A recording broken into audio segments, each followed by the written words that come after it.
We've been talking about protection. I know that prior to the two nurses in Dallas becoming infected, the CDC recommendations were not as strict as they are now. What are people being urged to wear as we sit here today if they encounter an Ebola victim and they need to care for this person? There has to be complete body coverage, head to toe coverage with impermeable gowns, masks that cover the face, mucous membranes, obviously goggles and things of that nature as a bare minimum, shoe covers, the cap to cover one's head. I think we've all seen the equipment that our orthopedic surgical brethren use. That's as close to a spacesuit as any individual hospital will have at this time. That's interesting. They wear those spacesuits to keep germs away from the patient. This would be the reverse use of the same equipment. But you'd have to be careful because they're drawing air in from the room into those things. So there's some issues there. There are a few issues there. The patients are placed in a negative pressure isolation room. There are individual healthcare workers, doctor, nurse, specialist, whatever, that are assigned specifically to them. That there are part of the healthcare team that will observe people gowning and degowning correctly. Many other steps can be taken. The limiting of blood draws, for instance, not sending people for unnecessary CAT scans and things of that nature, because you can imagine how many areas of a hospital could quickly become very contaminated. Heaven help you, you're pushing an Ebola patient into a scanner. Yeah, forget about it. First of all, there's no point in it, probably. I'm not sure what you'd be looking for. And second, the corridors, the elevators, everything, it would be a real disaster. It could be, anyway. Much more serious than we know. Now, there are other illnesses, short of getting the blood test. You pointed out that you can get a presumptive diagnosis, let's say from a travel history, an exposure history. You've got a fever, GI symptoms, because that's how it often presents first. What are the other diseases that would be on your differential that you'd want to rule out?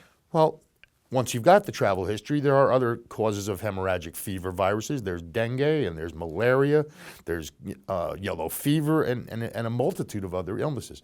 The immune system and the immune response is one that causes the, quote, flu-like symptoms. If I had my druthers, I would do away with that phrase altogether because it is so utterly useless. Whether it's influenza or anthrax or Ebola, the chills, the myalgias, the fever, and all of those things are the same. It doesn't matter what the cause is. So it's hard to distinguish one from another.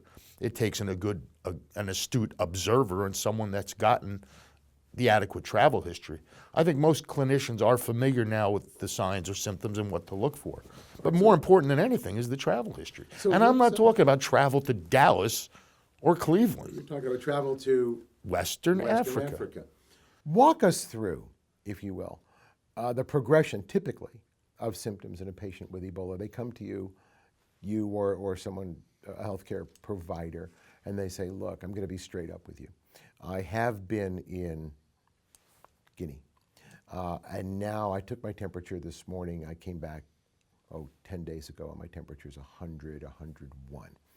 What's happening next, typically, to this person, if this person is in fact... If that fever is 3 days after his supposed exposure, he will have abrupt onset of higher fevers, rigors, chills and shivering, drenching sweating, severe myalgias. There may be a sore throat. There may be subconjunctival suffusion. There will be vomiting, abdominal pain, and profuse, uncontrollable diarrhea. Plus the index of suspicion and the travel history.